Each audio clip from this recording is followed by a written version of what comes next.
The contraption looked like it had been assembled by a madman in the dark. Sergeant Thomas Harding stood in the belly of a freezing Nissen hut, somewhere in the fog-choked fields of southern England, staring at what his commanding officer had just called the key to winning the war. It was a tangle of bicycle chains, salvaged aircraft parts, rope pulleys, and what appeared to be the gearbox from a destroyed panzer tank. Condensation dripped from the corrugated metal ceiling, each drop echoing like a countdown in the suffocating silence. "You're joking," Thomas whispered, his breath forming clouds in the frigid air. Captain Morrison, a rail-thin man with hollow eyes that had seen too many good men die, shook his head slowly. "I wish I were, Sergeant. But intelligence says the Germans have figured out our landing craft patterns. Every amphibious operation for the past 2 months has been a slaughter. They're waiting for us. They know exactly where we'll hit the beaches." Thomas circled the machine, his boots crunching on frozen mud that had been tracked inside. The smell of motor oil, rust, and damp canvas filled his nostrils. Outside, the distant rumble of B-17s returning from another daylight raid over Europe vibrated through the thin walls. How many wouldn't make it back? How many were already spiraling down through the clouds, trailing black smoke and the screams of burning men? "So what is this supposed to do?" Thomas asked, though part of him didn't want to know. Part of him wanted to walk out of this hut, find a warm pub, and pretend the war would end on its own. Morrison's jaw tightened. "It's a decoy deployment system. We drop fake landing craft, hundreds of them, made from canvas, wood, and inflatable rubber. But the trick isn't the fakes themselves. The trick is this machine." He gestured at the monstrosity before them. "It creates realistic engine sounds, radio chatter, and even simulates the heat signatures of actual landing craft motors. The Germans will think an entire invasion fleet is heading for one beach, while our real forces hit somewhere completely different." Thomas felt his stomach twist. "And you need me to build more of these?" "No." Morrison's voice dropped to barely above a whisper. "I need you to operate the first one, behind enemy lines, in occupied France." The words hung in the air like a death sentence. Thomas had grown up in Manchester, the son of a factory foreman who could fix anything with a wrench and stubborn determination. His father had taught him that every machine, no matter how complex, was just a series of problems waiting to be solved. But this was something else entirely. This was insanity wrapped in desperation. "When?" Thomas heard himself ask, though his mind was screaming at him to refuse. 3 days. We drop you and a team of 5 near Calais. You'll have 48 hours to set up the machine on the cliffs overlooking the channel. When you activate it, every German radar station, every observation post, every artillery battery will focus on that location. They'll send everything they have, tanks, infantry, Luftwaffe bombers. And while they're tearing apart empty water and rubber boats, the real invasion force will land 30 miles south." Thomas reached out and touched one of the bicycle chains. It was cold, slick with grease. His hand was shaking. He thought of his younger sister Emily, who worked in a munitions factory in Birmingham. He thought of the letter she'd sent him 3 weeks ago, telling him about the boy she'd met, how they were planning to marry after the war. He thought of his father, who'd lost his right arm in the Great War and still woke up screaming some nights, fighting ghosts in the dark. "What are our chances of getting out?" Thomas asked quietly. Morrison looked away. That was answer enough. "The men you'll be leading," Morrison continued, his voice carefully neutral. "They're all volunteers, mechanics, engineers, radio operators. They know what they're signing up for. Private Danny Walsh, he's from Liverpool, barely 20, can hotwire a Tiger tank blindfolded. Corporal James Fletcher, a Scotsman who worked on Spitfire engines before the war. Then there's—" "They're boys," Thomas interrupted, his voice harder than he intended. "You're sending boys to die for a contraption that looks like it was built from scrap metal and prayer." "I'm sending soldiers to save thousands of lives," Morrison shot back. And for the first time, Thomas saw real emotion crack through the captain's professional facade. "Do you think I want this?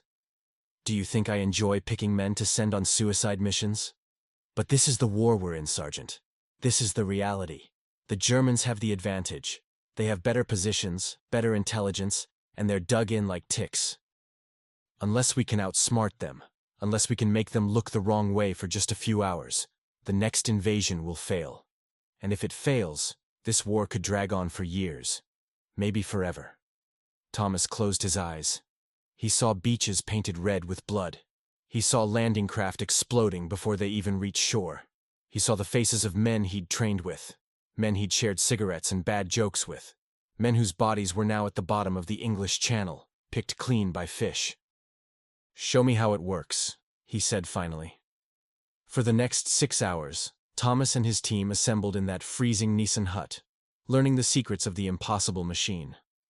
Private Danny Walsh, who looked even younger than his 20 years with his freckled face and nervous habit of chewing his bottom lip, proved to be a genius with electrical systems. He rewired the entire ignition sequence in under an hour, improving its efficiency by 30%. Corporal James Fletcher, a bear of a man with hands like industrial vices and a thick Highland accent that made every sentence sound like a battle cry, handled the mechanical components. He'd lost his entire squadron over Hamburg 6 months ago and volunteered for every dangerous mission since, as if he was trying to join them. Then there was Sergeant Bill Cooper, the radio operator, a thin man from Wales with spectacles held together by electrical tape, and a photographic memory for German communication protocols. Lance Corporal Michael Torres, a quiet American volunteer from Texas who'd crossed into Canada to enlist before Pearl Harbor, specialized in explosives and demolition. And finally, Private Arthur Green, the youngest at 19, a farm boy from Sussex who could navigate by stars alone and had an unsettling calmness about him, as if he'd already accepted whatever fate waited across the channel. They were, Thomas realized with a mixture of pride and heartbreak, the best Britain had to offer, and they were probably all going to die. "The key," Danny explained, his fingers dancing over a web of wires, "is synchronization. The sound generators have to match the radio frequencies, and both have to align with the heat signature emitters. If any one component is off by more than 3 seconds, the Germans will know it's fake. And if they know it's fake," Fletcher added grimly, "they'll know the real invasion is happening somewhere else. Every man on those actual landing craft will be walking into a prepared defense." Thomas nodded, memorizing every detail. The machine was beautiful in its absurdity, a testament to human ingenuity, born from desperation. Bicycle chains drove a series of amplifiers salvaged from bombed-out theaters in London. Aircraft magnetos powered generators that created radio interference patterns identical to actual landing craft communications. And most ingeniously, a system of controlled chemical reactions in sealed containers generated heat signatures that would appear on German infrared sensors as dozens of boat engines. "Who designed this?" Thomas asked Morrison during a brief break, both men stepping outside to smoke in the rain. Morrison lit his cigarette with shaking hands. "A team at Bletchley Park. Mathematicians, engineers, even a stage magician who specialized in illusions. They built the first prototype in 3 weeks, tested it off the coast of Dover. A German reconnaissance plane flew directly overhead, and according to intercepted communications, they reported seeing an entire flotilla preparing for invasion. Churchill himself approved the operation." Thomas drew deeply on his cigarette, feeling the smoke burn his lungs. It felt good. Real. "And how many prototypes have actually been used in combat?" Morrison's silence was damning. "We're the first," Thomas said. It wasn't a question. "You're the first," Morrison confirmed. "Which is why you can't be captured. If the Germans get their hands on this technology, if they understand how it works, they'll adapt. They'll find ways to identify our real operations from our decoys. The advantage dies the moment they see inside this machine." Thomas understood the implication. If capture became imminent, they were to destroy the machine completely, and probably themselves along with it. "My father used to say," Thomas said softly, watching rain stream down his face, "that every machine tells you what it wants to do. You just have to listen carefully enough." He looked back at the Nissen hut, at the warm light spilling from its entrance, at the shadows of his team moving inside like ghosts already. "This machine wants to save lives, even if it costs ours." Morrison placed a hand on Thomas's shoulder. "Your father was a wise man." "He was a broken man," Thomas corrected. The Great War took everything from him except his body. But he taught me that sometimes broken things can still be useful. Sometimes they're the only things strong enough to do what needs doing. That night, Thomas couldn't sleep. He lay in his bunk, listening to the sounds of the barracks. Men snoring, someone crying quietly in the darkness, the ever-present rumble of distant artillery fire from across the channel. In 3 days, he would parachute into occupied France with 5 other men and a machine that looked like a child's fever dream. They would have 48 hours to set up, activate, and then try to escape before the entire German army descended on their position. The odds of success were nearly zero. The odds of survival were worse. But Thomas thought about the beaches. He thought about the thousands of young men who would climb out of landing craft under withering machine gun fire if this plan failed. He thought about his sister's letter, about the boy she wanted to marry, about the future she deserved to have. And he realized that Morrison was right. This was the war they were in. This was the reality. And sometimes the only way forward was through the impossible, trusting that courage and ingenuity and a ridiculous contraption built by desperate mechanics might be enough to tip the scales.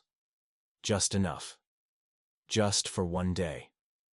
Thomas closed his eyes and tried to remember what peace sounded like.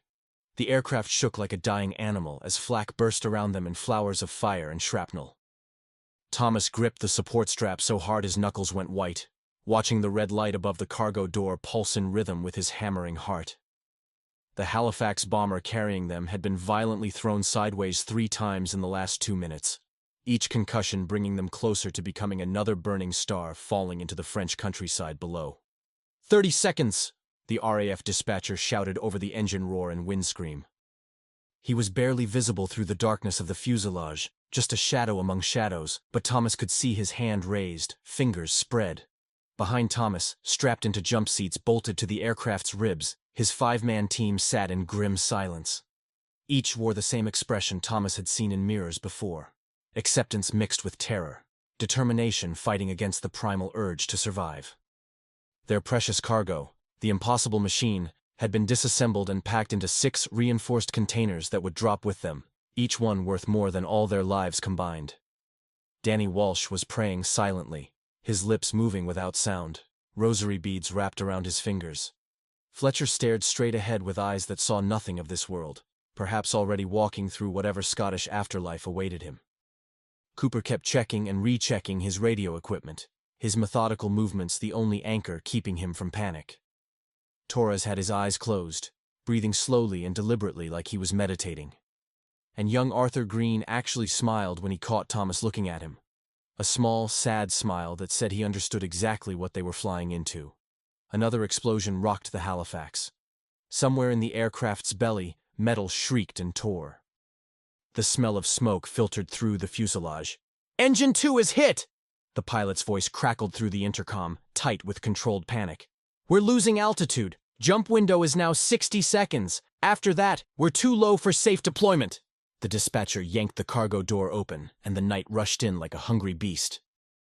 The wind was impossibly loud, drowning out thought, drowning out fear, drowning out everything except the fundamental truth that in moments, Thomas would step out into 3,000 feet of empty air above enemy territory, with nothing but a silk canopy between him and death. 20 seconds. Thomas unhooked from his seat and moved to the door. Below, France was a patchwork of darkness broken by occasional pinpricks of light. German encampments, occupied villages, the searchlights of anti-aircraft batteries sweeping the sky like the fingers of giants feeling for prey. Somewhere down there was their drop zone, a clearing 3 miles inland from the cliffs of Calais, hopefully unguarded, hopefully empty of patrols, hopefully. 10 seconds. The green light blazed to life. "Go! Go! Go!" Thomas didn't think. Thinking would paralyze him. He simply stepped forward into the screaming void, and for one eternal moment, he was neither in the aircraft nor in the world below. He existed in the space between, suspended in pure velocity and wind, and the absolute certainty that he had made a terrible mistake. Then the static line yanked his parachute open, and the violent jerk of deceleration slammed him back into his body. Above him, the white canopy bloomed like a flower against the star-scattered sky. Around him, 5 other flowers opened, his team spreading out in the darkness. And below them, tumbling end over end, the 6 cargo containers fell with their own chutes, precious and fragile as eggs. The Halifax bomber limped away to the west, trailing smoke, one engine ablaze. Thomas watched it go and wondered if the crew would make it back to England. He wondered if he'd ever see England again. Then the ground rushed up to meet him, and there was no more time for wondering. The landing drove the air from Thomas's lungs and sent a lance of fire through his left ankle. He rolled, trying to absorb the impact as he'd been trained. But the field was rougher than expected. Stones and frozen furrows that punished every mistake. His parachute dragged him 10 feet before he managed to hit the release, collapsing the silk before it pulled him across the entire field like a flag announcing their arrival. He lay still for a moment, listening. The countryside was eerily quiet after the roar of the aircraft.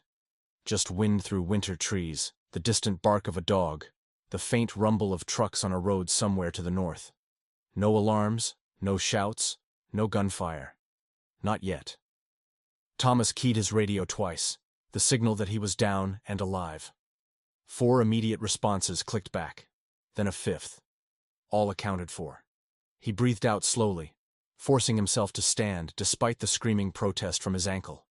Probably sprained, not broken. He could work with that. The team converged on his position within 3 minutes, materializing from the darkness like ghosts. Fletcher had a cut above his eye, blood streaming down his face. Torres's left arm hung at an odd angle, almost certainly dislocated.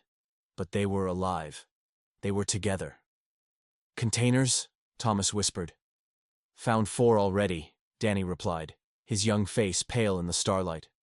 "Cooper and Green are locating the others. We have maybe 20 minutes before German patrols investigate the aircraft's path," Fletcher said, wiping blood from his eye with a disgusted grunt. "That Halifax was lit up like a Christmas tree. They'll know something dropped." As if summoning them with words, headlights appeared on the road to the north. 2 vehicles moving slowly, searchlights sweeping the fields. A German patrol, right on schedule. "Find those containers," Thomas ordered. "Now." "We move in 10 minutes, whether we have everything or not." The team scattered. Thomas checked his map by hooded red torchlight, orienting himself by the constellation of Orion barely visible through the cloud cover. The cliffs were 3 miles northwest. Between here and there lay occupied farmland, at least 2 German checkpoints, and who knew how many patrols. With 6 heavy containers to carry. It was impossible. Thomas thought of his father, working in the factory with 1 arm, doing the job of 3 men because he refused to be useless. "Impossible just means nobody's tried hard enough yet," he used to say. "Got them all." Cooper appeared from the darkness, breathing hard. "Last 2 were in a drainage ditch." Torres popped his shoulder back in himself, didn't even scream. "I screamed a little," Torres admitted, his voice tight with pain but steady. "Right." Thomas consulted his map one last time, then folded it away. "We split into 3 teams of 2. Each team takes 2 containers. We move in staggered intervals, 30 meters apart. If one team is spotted or engaged, the others keep moving.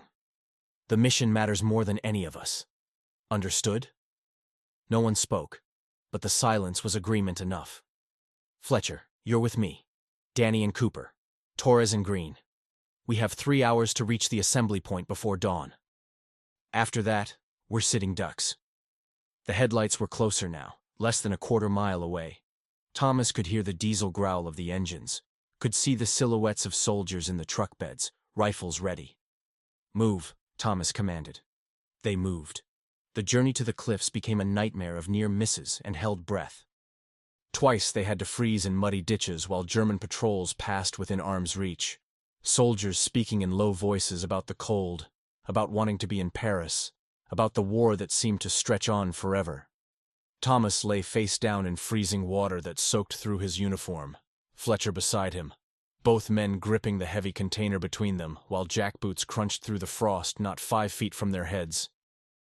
Once, they had to detour around an entire Wehrmacht encampment that hadn't been on their intelligence maps. 30 or 40 men sleeping in tents around dying fires, sentries pacing the perimeter with machine guns. Thomas led Fletcher in a wide arc through a frozen creek, the water so cold it felt like knives against his skin, his injured ankle screaming with every step. Dawn was beginning to gray the eastern horizon when they finally reached the cliffs. The English Channel stretched before them, dark and vast, waves crashing against the rocks below with a sound like distant artillery. On the far side, invisible through the pre-dawn mist, England waited. Home, safety. Everything they might never see again. The assembly point was a partially collapsed bunker from the Great War, its concrete walls pocked with bullet holes and artillery scars. A monument to the last generation's nightmares, now serving the nightmares of this one.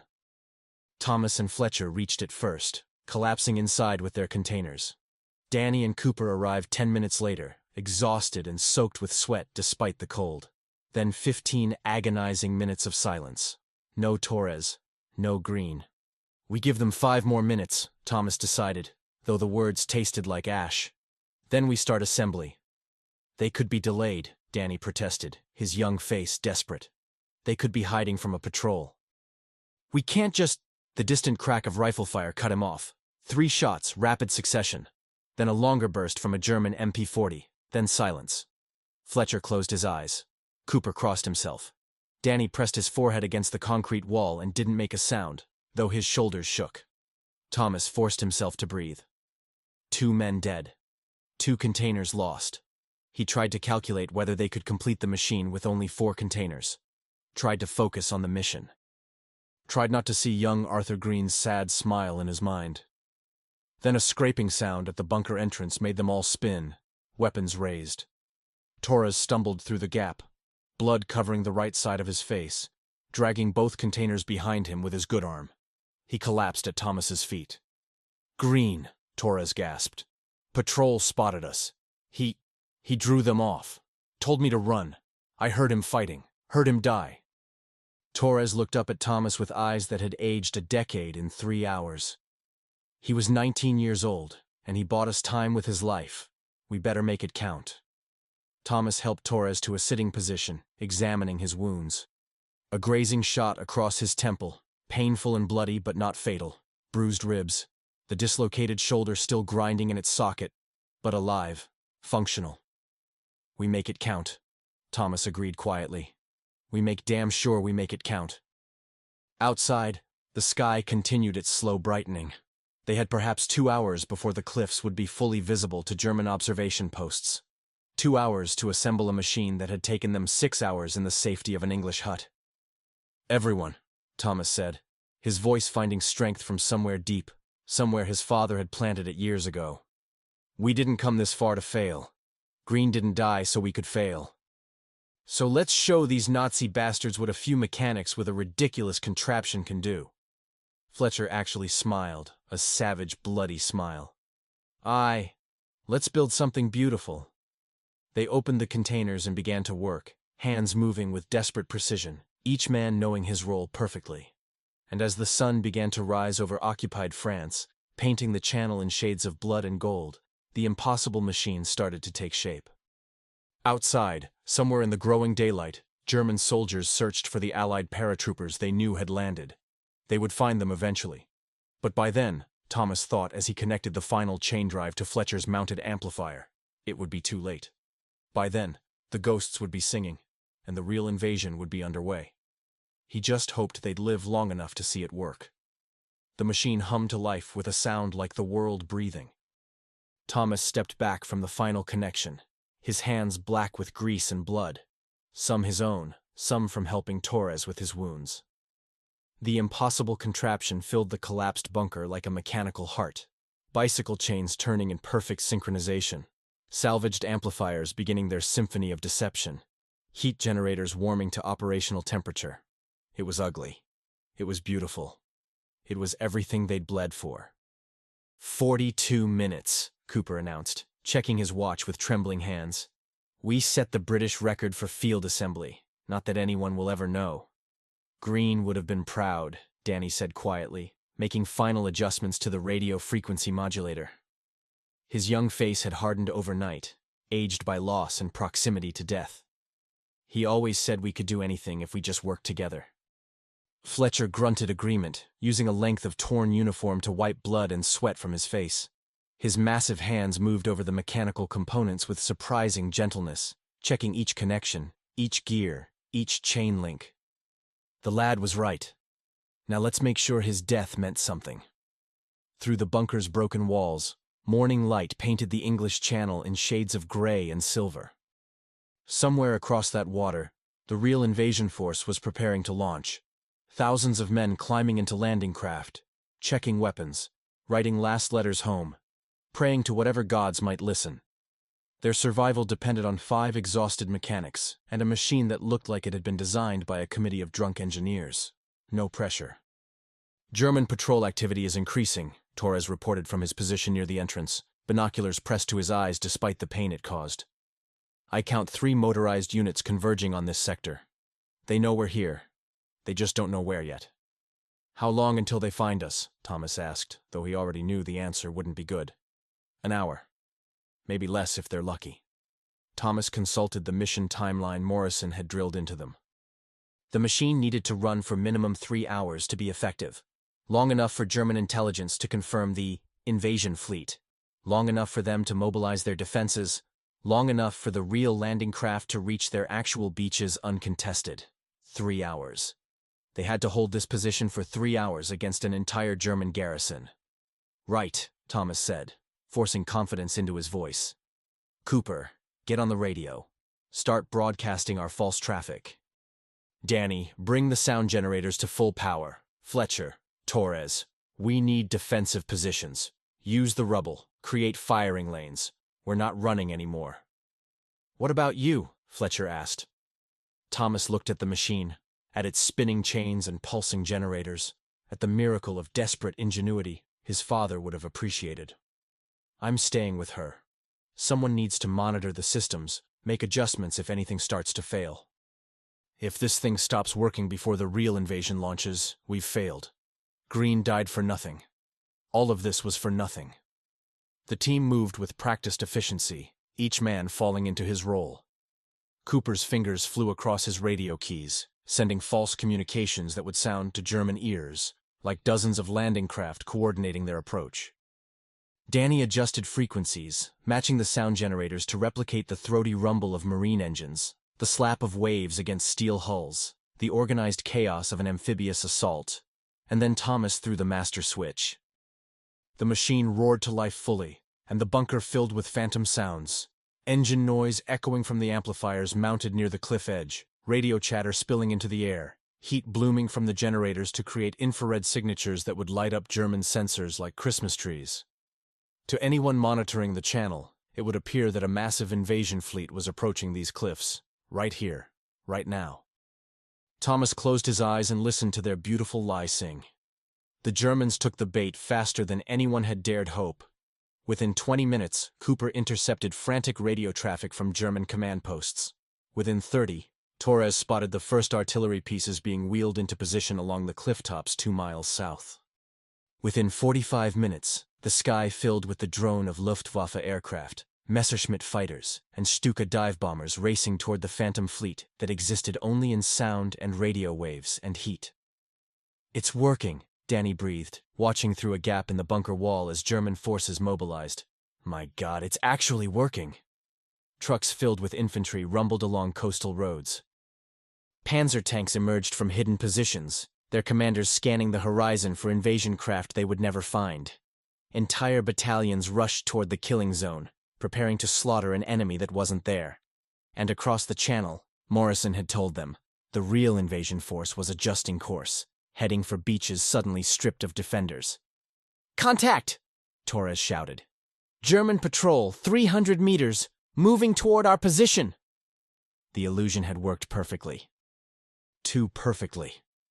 The Germans were concentrating everything on this sector, which meant every patrol, every soldier, every gun was now searching for the source of the deception.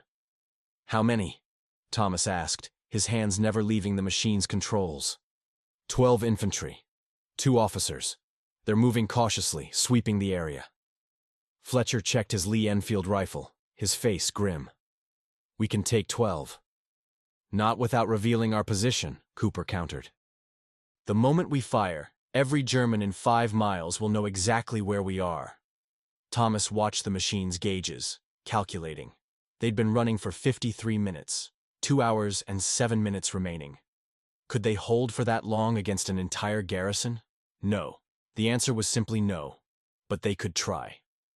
Let them come closer, Thomas ordered. Silent kills only. We can't risk alerting the larger force. Not yet. Torres and Fletcher moved to the bunker entrance, knives drawn. Danny kept the machine running, his young hands steady despite the fear Thomas could see in his eyes. Cooper continued his radio deception, fingers never missing a beat even as sweat poured down his face. The German patrol advanced slowly, systematically checking every depression, every shell crater, every ruin. They were professionals, battle-hardened veterans who'd fought from Poland to France to Russia and back again. They knew their business. But they didn't know they were hunting mechanics who'd learned to fight because staying alive was the only way to complete the mission. Fletcher moved like a ghost despite his size, emerging from the bunker's blind side to take the first sentry in a swift, silent embrace that ended with a knife between the ribs. Torres, despite his injuries, disabled the second sentry before the man could even gasp. 2 down, 10 remaining. But the third sentry saw Fletcher's silhouette against the dawn sky and shouted an alarm before Torres could reach him. Everything erupted into chaos. The remaining Germans opened fire, MP-40s stitching the air with bullets that chewed through ancient concrete and kicked up explosions of dirt and stone. Fletcher dove back into the bunker, taking 3 rounds in his left leg that painted the floor with arterial blood. Torres returned fire with his Sten gun, dropping 2 Germans before a burst caught him across the chest and spun him like a puppet with cut strings. "No!" Danny screamed, abandoning the machine to drag Torres to cover. "Stay on the equipment!" Thomas roared, but Danny was beyond hearing, beyond anything except trying to save his friend. Thomas made a choice. He grabbed Cooper's rifle, moved to the bunker entrance, and began firing with mechanical precision. 1 shot, 1 German falling. Another shot, another enemy down. His father had taught him to shoot rabbits for dinner during the Depression. The principle was the same, he told himself, even as his stomach churned with each life he took. Just targets, just obstacles, just men following orders, like him. The firefight lasted 90 seconds that stretched into eternity. When the shooting stopped, 7 Germans lay dead outside the bunker.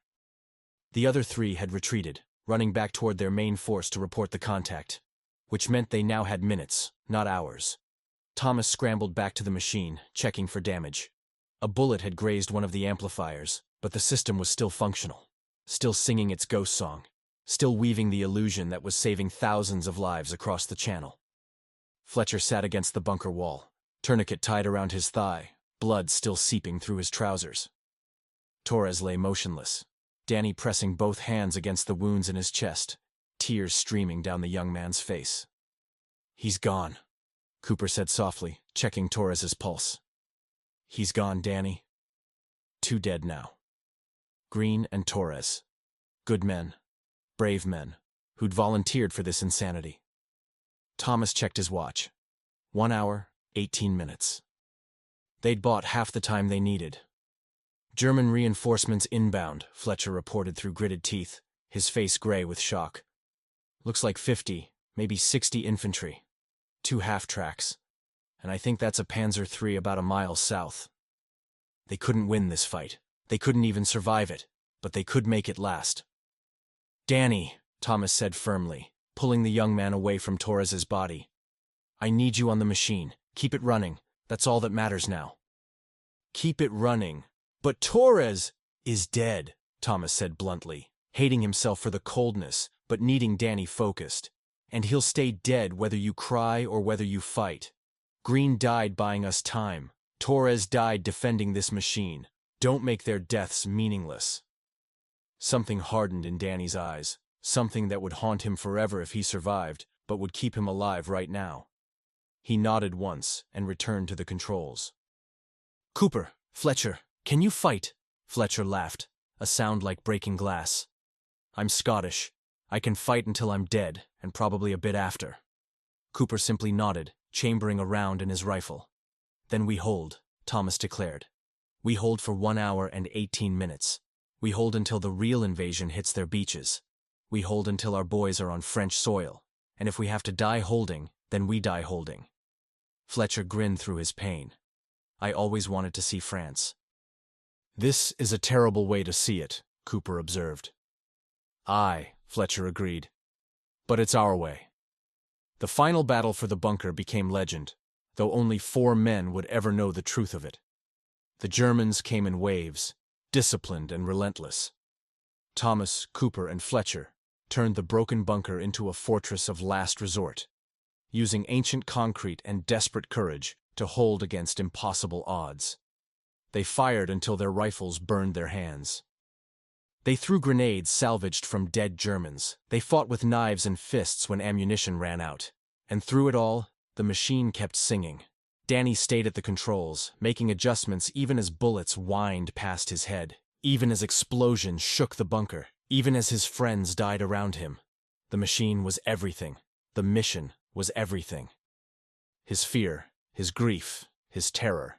None of it mattered compared to keeping those chains turning, those generators humming. That beautiful lie broadcasting its ghost song across the water. 53 minutes into the assault, Fletcher took a bullet through the throat and died still laughing, still fighting, still defiant. 71 minutes in, Cooper was killed by a grenade that rolled into the bunker. He threw himself on it without hesitation, his body absorbing the blast that would have destroyed the machine. 93 minutes in, Thomas stood alone with Danny, his rifle empty, his body a map of wounds and exhaustion. Outside, German soldiers were preparing for a final assault.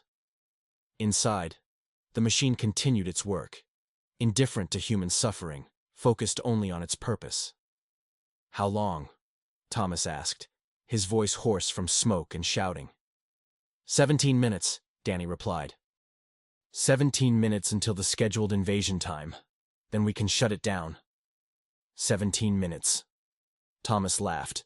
It was insane. It was impossible. It was exactly what mechanics did. They found a way. Then we give them 17 minutes, Thomas said. Even if we have to buy each minute with blood. But before the Germans could launch their final assault, the bunker shook with a different sound, the thunder of naval guns from the English Channel. Thomas and Danny stared at each other in shock, then scrambled to a viewing point. Across the water, impossible and beautiful, a British destroyer was firing on the German positions along the cliffs. Then a second destroyer appeared. Then a third. The Royal Navy, Danny whispered. They've come for us. No, Thomas corrected, understanding flooding through him like warmth. They've come for the machine. Morrison said we were valuable. He meant it. They're covering our extraction. The German forces, suddenly caught between the Phantom invasion fleet to their front and real naval guns to their rear, began to falter. Orders conflicted. Units withdrew. The assault on the bunker stalled as officers tried to understand what was happening, and in that moment of confusion, Thomas made his decision. Start breaking down the machine, he ordered. Everything except the radio. Leave that running. Make them think we're still here. But the mission is complete, Thomas said, checking his watch. The real landings happened 4 minutes ago. We've done it, Danny. We've actually done it. They worked with frantic speed, disassembling the most critical components, destroying what they couldn't carry, setting charges to obliterate the rest. The radio they left broadcasting its ghost song, a farewell symphony to 3 dead friends. As dawn fully broke over the cliffs of Calais, 2 smoke-blackened mechanics climbed down the cliff face toward a waiting British rescue boat, carrying the secrets of their impossible machine. Behind them, the bunker exploded in a ball of fire, taking all evidence of their deception with it. On beaches 30 miles south, Allied forces stormed ashore against light resistance, surprised to find defenders pulled away to counter a phantom threat. The invasion succeeded. History would remember the beaches, the battles, the thousands who fought and died in the liberation of Europe. But history would never know about 5 mechanics who built a ridiculous contraption that outsmarted the Nazis for one perfect, terrible morning. Thomas and Danny were pulled aboard the rescue boat, barely conscious, barely alive. As the destroyer turned for England, Thomas looked back at the French coastline, at the cliffs where 3 good men had died for an idea as fragile and powerful as silk. We did it, Danny said, his young voice full of wonder and grief. Green, Torres, Fletcher, Cooper, they're gone. But we did it. Thomas thought of his father, working with one arm, refusing to be useless. He thought of his sister's letter, of the boy she wanted to marry, of the future they'd all just bought with scrap metal and desperation. "Aye," Thomas replied softly, using Fletcher's favorite word like a prayer. "We did it, and they'll never know. But we'll remember. We'll remember, for all of them." The destroyer plowed through the waves toward home, carrying 2 survivors and the ghost of a machine that had sung louder than guns. Epilogue. The official record would state that Sergeant Thomas Harding and Private Danny Walsh were the sole survivors of a special reconnaissance mission in occupied France. They received medals in a ceremony so secret that only 3 officers witnessed it. The specifics of their mission were classified for 75 years. Neither man ever spoke of what happened on those cliffs. Thomas returned to Manchester after the war, took over his father's factory, and built things that lasted. He married, had children, lived quietly. But on certain mornings, when the fog rolled in from the north, he would stand in his workshop and listen to the sound of machines turning and remember the impossible contraption that had saved so many lives.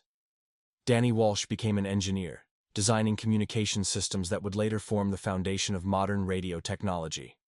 He named his first son Arthur, his second Michael, his third James, and his fourth William. He never explained why to anyone except Thomas, who understood perfectly. The Germans never discovered how they'd been deceived that morning. Intelligence reports from captured officers suggested they believed they'd been fighting a much larger Allied force, that the Phantom invasion fleet had somehow disappeared in the fog and confusion. In a way, they were right. Ghosts have a way of disappearing. But mechanics, real mechanics, who understand that every machine tells you what it wants to do if you just listen carefully enough, they know the truth. Sometimes the most powerful weapon isn't a bomb, or a gun, or a tank. Sometimes it's a ridiculous contraption built by desperate men who refuse to let the impossible stop them from doing what needed to be done. Sometimes it's a symphony of ghosts, singing loud enough to drown out the guns. And sometimes, just sometimes, that's enough to change the world. The end. In memory of all the engineers, mechanics, and ordinary people who fought World War II, not with weapons, but with ingenuity, courage, and the stubborn belief that even the most ridiculous ideas can save lives when wielded by those brave enough to try.